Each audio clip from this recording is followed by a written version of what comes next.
Alhamdulillah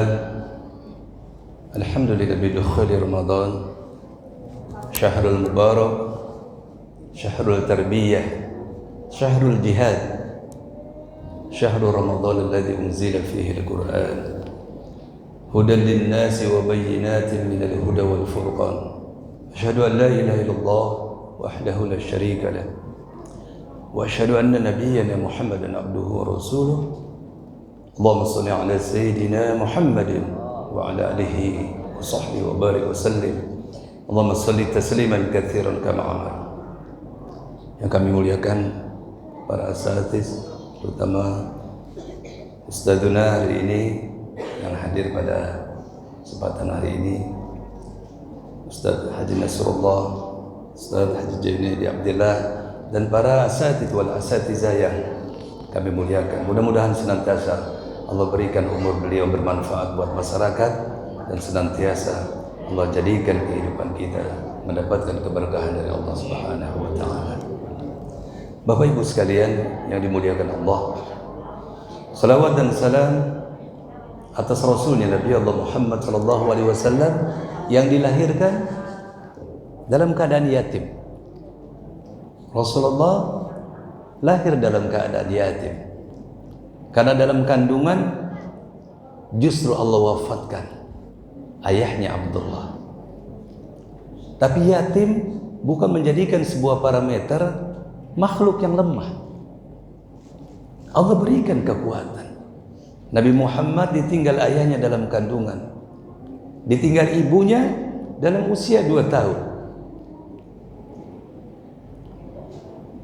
Tidak berpendidikan, nggak ada. Rasulullah punya catatan akademis, kuliahnya enggak, tapi pendidiknya, dosennya Allah.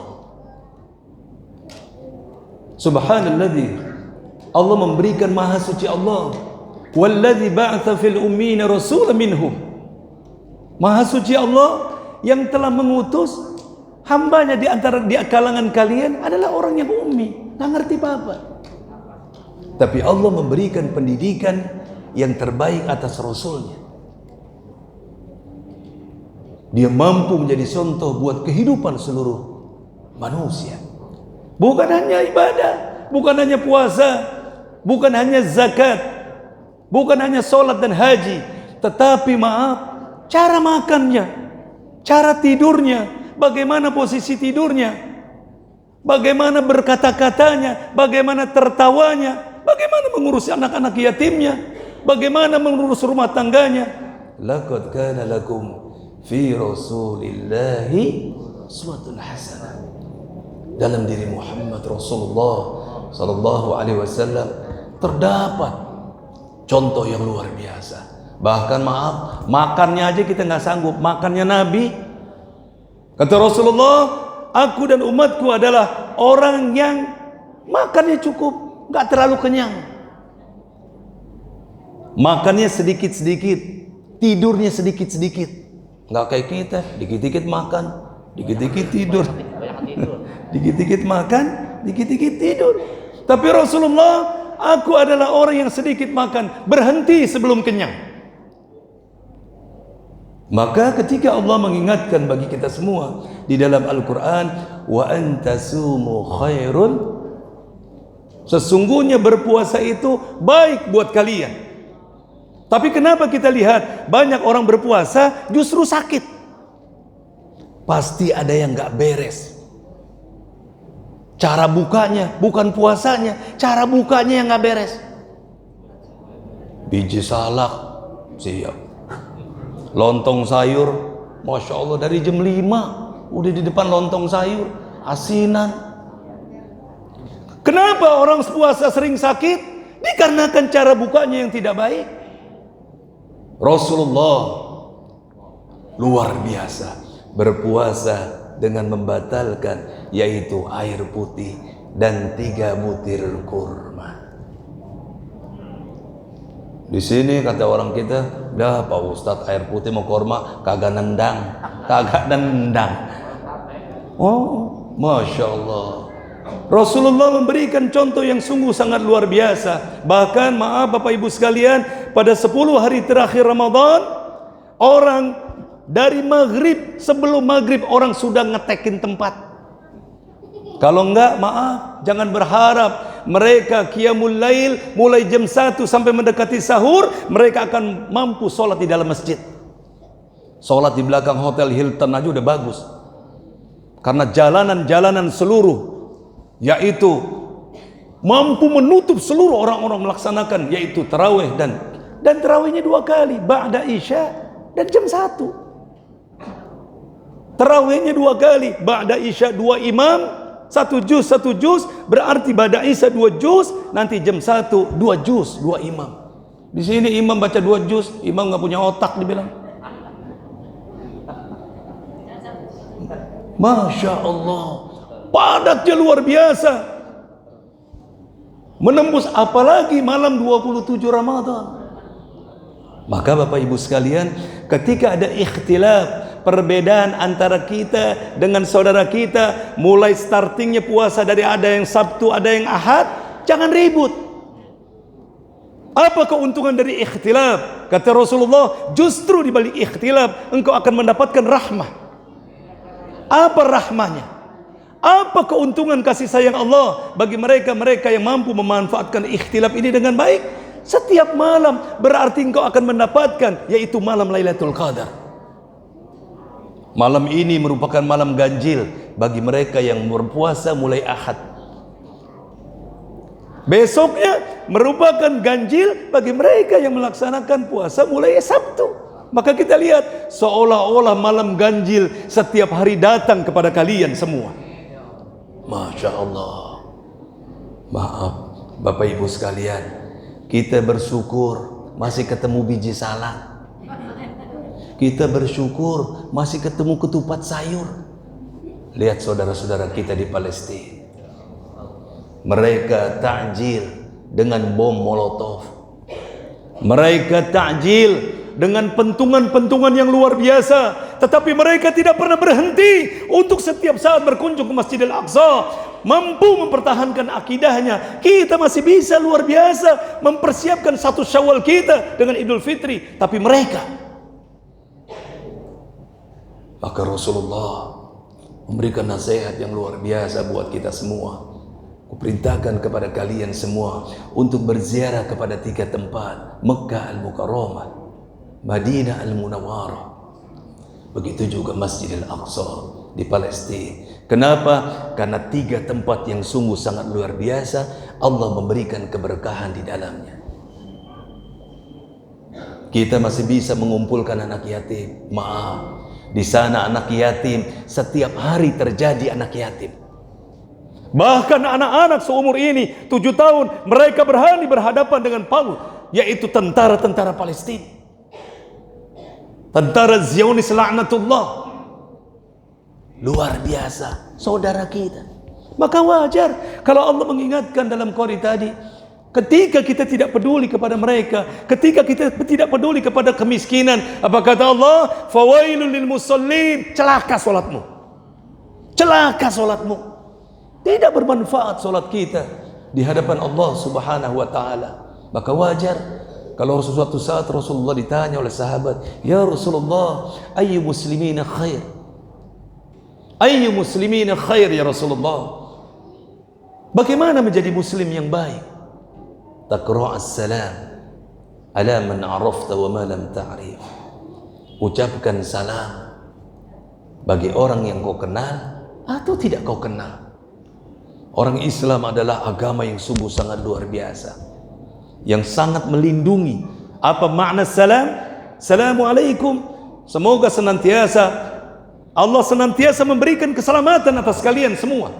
Warahmatullahi wabarakatuh. Begitu juga rahmat dan keberkahan Allah senantiasa melimpah kepada kalian semua. Maka menjawab salam itu merupakan sebuah kewajiban. Kenapa? Karena memang Islam adalah agama yang peduli kepada siapapun. Jangankan kepada sesama muslim, maaf, tetangga kita non muslim, Nasrani, apapun agama mereka, wajib kita tolong. Kalau dia lapar, kasih makan. Kalau dia sakit, bawa ke rumah sakit. Tolong mereka. Jangan ketika kita menolong orang, agamanya apa? Nggak boleh. apapun agama mereka, Islam adalah agama yang menolong siapapun.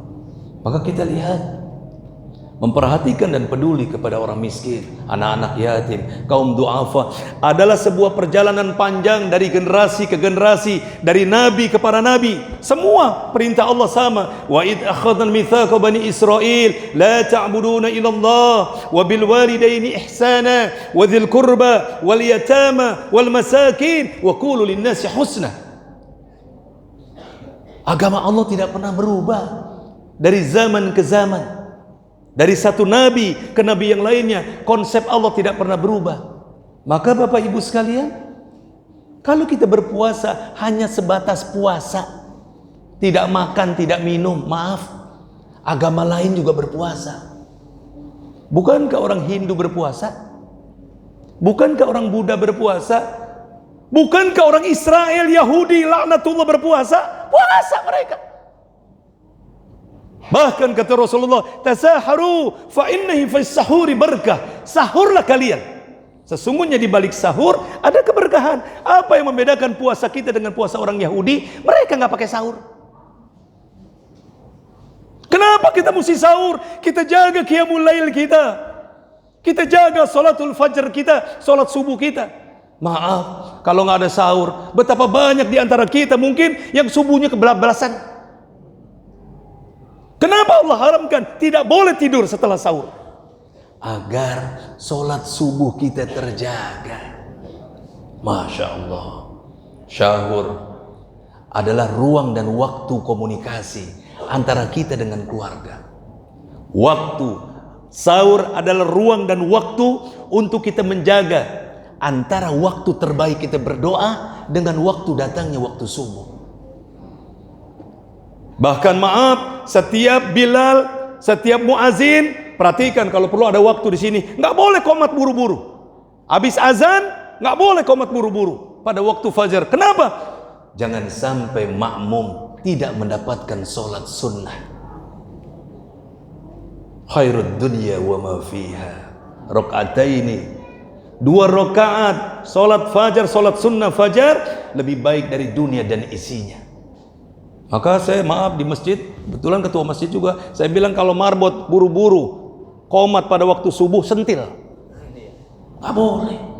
Bahkan maaf Bapak Ibu sekalian, ketika kita di Mekah, imam sudah Allahu Akbar, sudah baca Al-Fatihah, orang masih sholat, datang telat, dia tidak melaksanakan sholat subuh, tidak, langsung sholat sunnah. Kenapa? Karena dia tahu imamnya pasti bacanya panjang. Mana ada baca sholat subuh pendek di Mekah Madinah? Nggak ada. Karena dia tahu pasti yang dibaca panjang. Bahkan maaf Bapak Ibu sekalian, jangan kaget kalau Bapak Ibu disempatkan Allah sampai ke Mekah ke Madinah, ketika imam lagi baca Al-Fatihah masih orang makan. Di kampung kita, wah lu kafir lu, kafir, gile, udah sholat masih makan aja.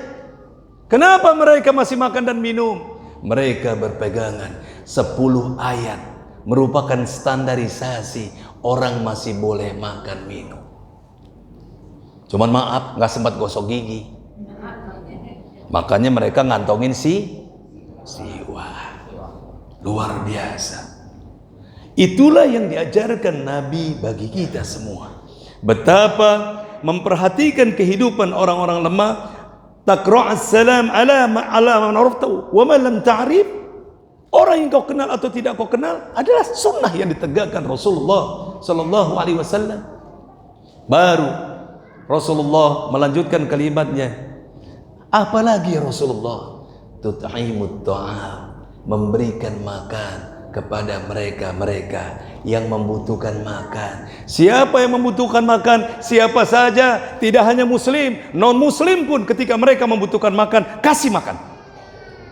Karena parameter orang-orang yang berdusta terhadap agamanya, maaf, mereka beragama tapi mereka tidak memperhatikan orang miskin. Ya Allah, minyak ngantri 3 kilo. Beli minyak goreng ngantri 3 kilo. Penjahatnya nggak tahu ini siapa, masya Allah. Inilah yang disebut maaf Biar tiap tahun pergi haji orang model begini. Biar setiap bulan pergi umrah orang begini. Maaf, tidak akan pernah tercatat amalnya di hadapan Allah Subhanahu wa taala. Bahkan kata Allah, la yukallimuhumullahu yaumil qiyamah. Allah tidak akan pernah peduli kepada orang seperti ini. Nyusahin mak kita, nyusahin bini kita. Udah muahal, bukan mahal, muahal. Udah muahal, ngantri, susah, nggak taunya penjahatnya. Masya Allah. Allah buka borok-borok kejahatan. Ketika Allah telah membuka aib seseorang, tidak satu pun makhluk yang bisa mencegahnya. Maka Allah mengajarkan bagi kita semua, perhatikan orang-orang yang sulit. Adalah parameter orang-orang yang beriman luar biasa di hadapan Allah Subhanahu wa ta'ala. Maka Bapak Ibu sekalian, ketika Allah mengingatkan kepada kita, wa antasumu khairul lakum, sesungguhnya berpuasa itu pasti baik buat kalian semua. In kuntum ta'lamun, bagi orang-orang yang memahami, bagi orang-orang yang mengerti tentang puasa. Nggak ada orang puasa akan menjadi sulit, nggak ada orang puasa akan menjadi sakit. Sumu tasihu, orang berpuasa puasalah kalian pasti sehat. Kecuali memang dia sakit, boleh nggak puasa. Maaf, seringkali kita salah di dalam mengambilkan keputusan nggak puasa. Fidyah aja. Siapa yang boleh bayar fidyah? Pak Ustadz, anak saya baru hamil pertama, berat hamilnya, nggak puasa, boleh nggak? Boleh. Tapi tidak boleh diselesaikan dengan fidyah. Perhatikan ibu-ibu. Baru punya anak satu Pak Ustadz, nyusuin 2 tahun, nggak puasa, fidyah, nggak boleh dengan fidyah. Faman kana minkum maridun aw ala safar. Bayangkan ibu, perhatikan. Faman kana minkum maridun aw ala safar, sakit. Sakit yang tidak berat, wajib kita ganti pada bulan lain. Fa'iddatu min ayyamin ukhar, kau wajib bayar pada bulan-bulan yang lain. Kecuali sakitnya permanen. Kalau dia puasa malam makin parah sakitnya. Atau orang terlalu tua dan sepuh yang tidak mungkin dia bayar pada bulan-bulan yang lain, maka fidyah berlaku baginya. Tapi maaf, kalau masih 23 tahun, baru punya anak 2, 3, ganti pada bulan yang lain. Nggak boleh diselesaikan dengan fidyah. Maaf, kalau fidyah menjadi solusi bagi seluruh permasalahan umat kita yang tidak puasa dengan fidyah, maaf, orang-orang beruang, orang-orang kaya nggak pakai puasa, fidyah aja, selesai. Allah tidak gampang diperlakukan seperti itu. Maka Allah mewajibkan siapapun, mau kaya, mau miskin, mau pejabat, mau tukang ketupat, mau siapapun mereka, punya kewajiban, yaitu berpuasa di hadapan Allah Subhanahu wa ta'ala. Shaumur Ramadan adalah binaul Islam. Di antara bangunan-bangunan Islam adalah berpuasa di bulan Maka untuk itu Rasulullah menasihati buat kita, sesungguhnya kalau kalian mengerti tentang bulan Ramadan, kalian akan memohon kepada Allah, ya Allah, jadikan seluruh bulan ini Ramadan. Jadikan seluruh bulan ini Ramadan. Maaf, kita tidak pernah temui hati kita bergetar kalau kita mendengarkan waktu-waktu akan datangnya waktu sholat, takut ketinggalan sholat berjamaah. Baik di kantor, di kampung kita, dimanapun kita berada, kita ketakutan ketinggalan sholat berjamaah. Bahkan maaf, kita ketakutan ketinggalan sholat-sholat sunnah. 2 rakaat sebelum subuh, 4 rakaat sebelum zuhur, 2 rakaat sesudah zuhur, 2 rakaat sesudah maghrib, 2 rakaat sesudah isya. Kita khawatir, ketakutan ketinggalan. Kenapa? Allah akan melipat gandakan ganjaran bagi kita semua yang senantiasa menegakkan sunnah-sunnah yang ditegakkan Allah melalui Rasulnya bagi kita semua. Maka benarlah kata Rasulullah, kalau kalian mengerti tentang Ramadan, kalian akan memohon kepada Allah bahwa bulan-bulan lain semuanya dijadikan Ramadan.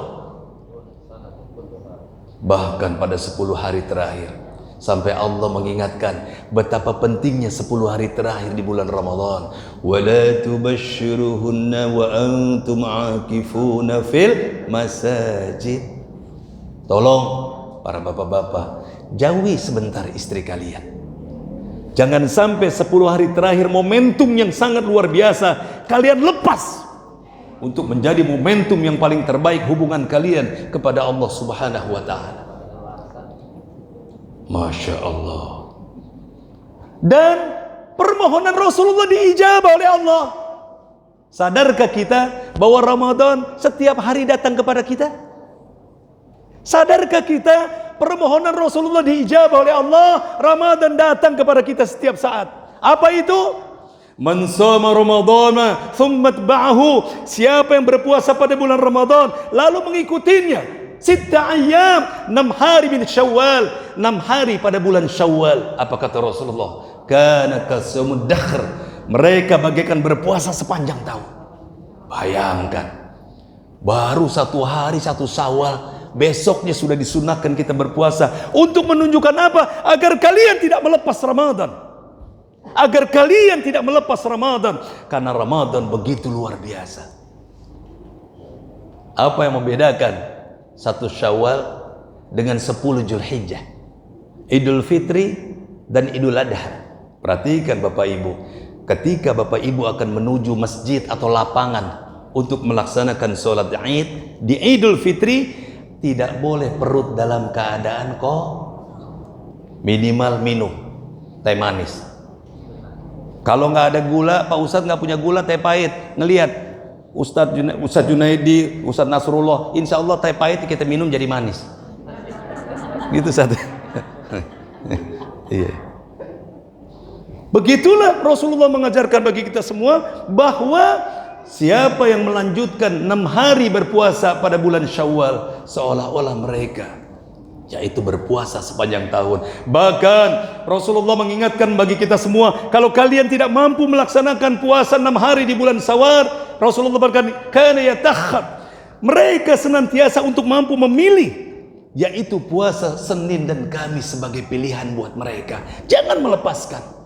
Masya Allah, udah 6 hari diperintahkan, sudah Senin Kamis diperintahkan. Bahkan Abu Zar dipanggil oleh Rasulullah, ya Abu Zar, wahai Abu Zar, ta'al, kalau engkau ingin berpuasa pada tiap bulan, 3 hari pada tiap bulan, maka berpuasalah engkau pada 13, 14, wa 15. Berpuasalah engkau pada tanggal 13, 14, dan 15 yang dikenal dengan puasa Yaumul.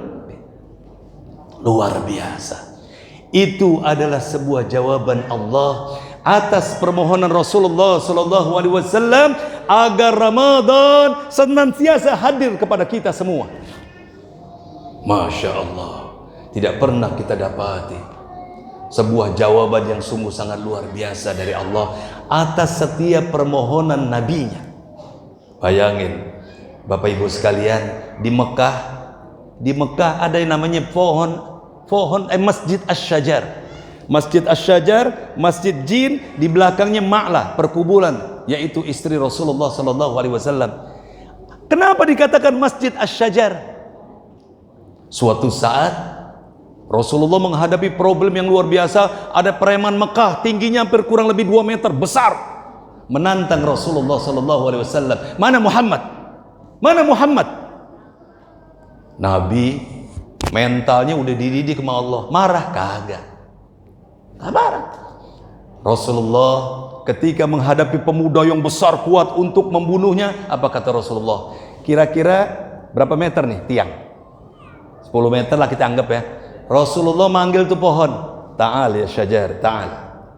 Itu pohon datang, culuk. Bayangin Bapak Ibu, kalau kita bisa manggil pohon, ta'al ya syajar, maaf, kita nggak bisa keluar rumah kita tiap hari. Tiap hari orang minta air sama kita. Ta'al ya syajar, ta'al. Itu pohon jalan, culuk.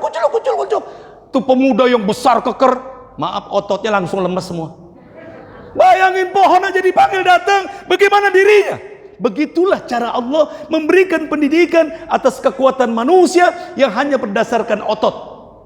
Tapi Allah memberikan kekuatan atas nabinya dengan kekuatan yang luar biasa. Tapi apa kata Rasulullah? Hadza khalil, ini adalah perbuatan yang kecil.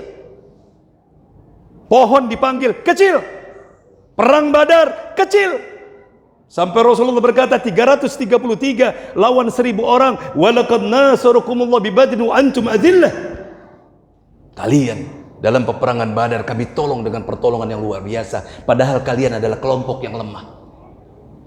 Padahal ibu-ibu dan bapak, perang Badar terjadi di bulan Ramadan. Bayangin, kalau ada sekarang orang ngeluh puasa, Nabi berpuasa perang Badar, puasa Ramadan. Tidak pernah mengeluh. Sampai Nabi berkata, ini adalah perbuatan kecil. Ya Rasulullah, sampai sahabat yang gak kuat, mana yang lebih besar dari ini? Kami sedang berpuasa 333 melawan 1000 orang. Apa yang lebih besar dari ini? Melawan hawa nafsu. Masya Allah. Bahkan maaf Bapak Ibu, Fathul Mekah, penaklukan kota Mekah terjadi di bulan Ramadan.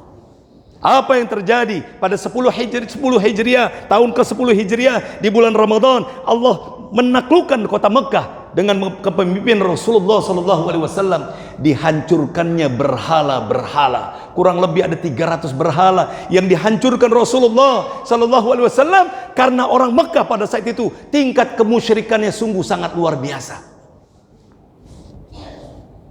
Masya Allah, kadang-kadang kita baru motor GP aja, hujan naik, tahan hujan. Nahan kencing aja susah. Nahan hujan. Syirik. Kalau Allah berikan hujan, terima berkah Allah. Nggak perlu ditahan-tahan. Remote-nya di tangan saya. Masya Allah. Mau jadi apa kita? Mau jadi apa? Maka Allah berikan pendidikan buat anak-anak kita dengan pendidikan yang terbaik, bukan kesyirikan yang kita ajarkan kepada anak-anak kita. Maka kaum muslimin wal muslimat, kita bersyukur kepada Allah Subhanahu wa taala. Apa yang paling patut kita syukuri di bulan Ramadan bukan penaklukan kota Mekah kata Rasulullah, bukan kemenangan perang Badar, bukan hal-hal yang besar yang lainnya. Apa kata Rasulullah? Hadiah terbesar dari Allah di bulan Ramadan adalah Allah turunkan Al-Quran. Syahrul Ramadan alladzi unzila fihil. Maaf Bapak Ibu, kalau kagak ada Quran, kalau agak ada Quran turun ke kita, nih sosial media kita hancur udah. Hancur tatanan sosial kita kalau tidak ada Al-Quran.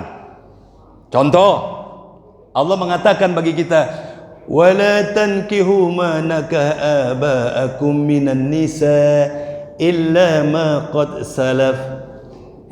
Laki-laki, tidak boleh kau nikahi wanita yang pernah dinikahi oleh ayahmu, illa ma qad salaf, kecuali masa lalu. Artinya pernah terjadi pernikahan seorang anak demen sama ibunya. Kok bisa Pak Ustadz? Saya kasih logika. Umur saya 70 tahun, istri saya 65 tahun, anak saya 3, yang paling besar umurnya 50 tahun. Lalu istri saya meninggal. Sebulan kemudian dapat lagi jodoh, saya janda 23 tahun. Bentuknya begini. Nah, maaf, kira-kira anak kita yang 50 tahun demen gak sama emaknya? Demen. Illa ma qad salaf, kata Allah, kecuali pada masa lalu pernah terjadi seorang anak demen kepada ibu tirinya. Maka siapa yang mengatur tentang haramnya wanita-wanita yang dinikahi? Cuman Quran. Tidak pernah kau dapati pada kitab-kitab yang lain. Hurrimat alaikum ummahatukum wa banatukum wa akhwatukum wa ammatukum wa khalatukum wa banatul akhi wa banatul ukhti. Banyak dijembrengin sama Allah dalam Al-Quran. Haram kau nikahi ibumu, anakmu, saudaramu, pamanmu, tantemu, ponakan kamu dari laki, ponakan kamu dari perempuan, ibu susumu, saudara sesusumu, mertua kamu, sampai maaf, wanita yang punya suami. Haram. Belum lama Kamal, alhamdulillah kata Kamal, aku sekarang resmi sudah punya buku nikah. Kamal, nikah sama siapa Kamal? Sama Bambang. Kamal sama Bambang nikah. Bagaimana?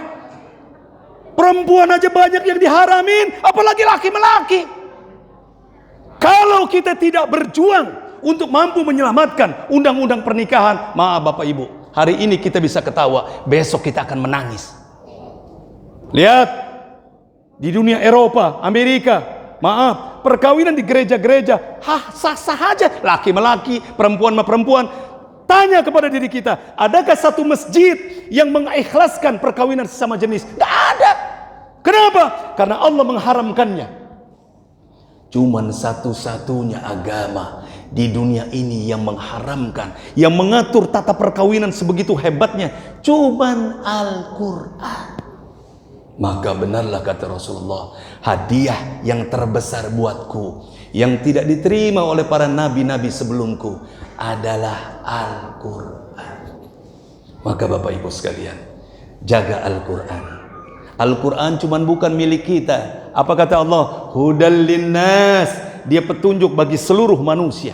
Siapa saja di antara manusia, mau dia agamanya Hindu, Buddha, Kristen, gak punya agama, apabila Allah telah berikan petunjuk baginya, insya Allah dia akan selamat di hadapan Allah Subhanahu. Maka pada 10 hari terakhir ini, ya Allah, jangan lewatkan lisan kita basah untuk membaca Al-Quran. Karena tidak ada jaminan. Tidak ada jaminan tahun depan kita bisa begini lagi. Nggak ada jaminan. Nggak ada jaminan bulan Ramadan tahun depan Allah izinkan kita masuk pada bulan Ramadan. Tidak ada jaminan. Kalau saja kalian mengerti tentang tangisan orang di dalam kubur, kata Allah, wa anfiqu mimma razaqnakum min qabl ay ya'tiya ahadakumul maut fayaqula rabbi laula akhartani ila ajalin qarib. Ya Allah, tunda kematianku ya Allah. Bangkitkan atau 1 detik aja. Untuk apa? Fa asaddaqu wa aku minas solihin. Aku akan bersedekah ya Allah. Ambil separuh rumahku ya Allah, aku akan bersedekah. Itu tangisan orang di dalam kubur. Ya Allah, jangan sampai lewatkan aku bulan Ramadan ya Allah, menyia-nyiakan Ramadan. Maka wajar kalau Allah berkata, wa antasumu khairul lakum. Berpuasa itu baik buat kalian. In kuntum ta'lamun, bagi orang yang paham. Karena masih banyak orang Islam nggak puasa bangga, nggak puasa bangga, biasa-biasa aja, seolah-olah tidak terjadi dosa atas dirinya. Ketika mereka meninggalkan puasa dengan sengaja, tanpa uzur syar'i, tanpa alasan, dan mati dalam keadaan meninggalkan puasa. Perhatikan Bapak Ibu, Rasulullah yang mengingatkan, matinya dalam keadaan kafir. Maka Bapak Ibu, pegang omongan saya, jangan tinggalkan masjid sampai detik terakhir, sampai malam takbir datang kepada kita. Jangan tinggalkan tarawih, pegang erat-erat. Jangan gara-gara kue nastar ditinggalin tarawih. Jangan gara-gara kue kacang bubar tarawih. Masya Allah, ompong rengginang, kongguan isinya rengginang dibela-belain, tarawih ditinggalin. Masya Allah. Maka kita lihat terakhir ompong semua, ompong minggu pertama, minggu kedua. Maka kita lihat terakhir, seminggu terakhir, yang sholat tinggal yang ompong-ompong. Kenapa? Karena mereka tidak memahami tentang akhir Ramadan. Mudah-mudahan Allah selamatkan kampung kita, Allah selamatkan anak-anak kita, Allah selamatkan generasi kita. Allah jadikan Al-Quran sebagai cahaya bagi hati kita. Allah jadikan Al-Quran sebagai cahaya pemikiran kita. Allah jadikan Al-Quran sebagai hudan, sebagai pembimbing buat kita semua, agar senantiasa Allah berikan rahmat atas kita semua. Dan mudah-mudahan senantiasa Allah jadikan akhir hidup kita dalam husnul khatimah. Mudah-mudahan bermanfaat. Mudah-mudahan tumbuh anak-anak yatim kita menjadi anak-anak yang soleh dan soleha. Dan mudah-mudahan siapapun mereka menyumbangkan hartanya senantiasa tidak akan pernah sia-sia harta yang kita keluarkan. Senantiasa Allah akan lipat gandakan balasan yang berlebih dari itu semua. Demikian walafu minkum. Assalamualaikum warahmatullahi wabarakatuh.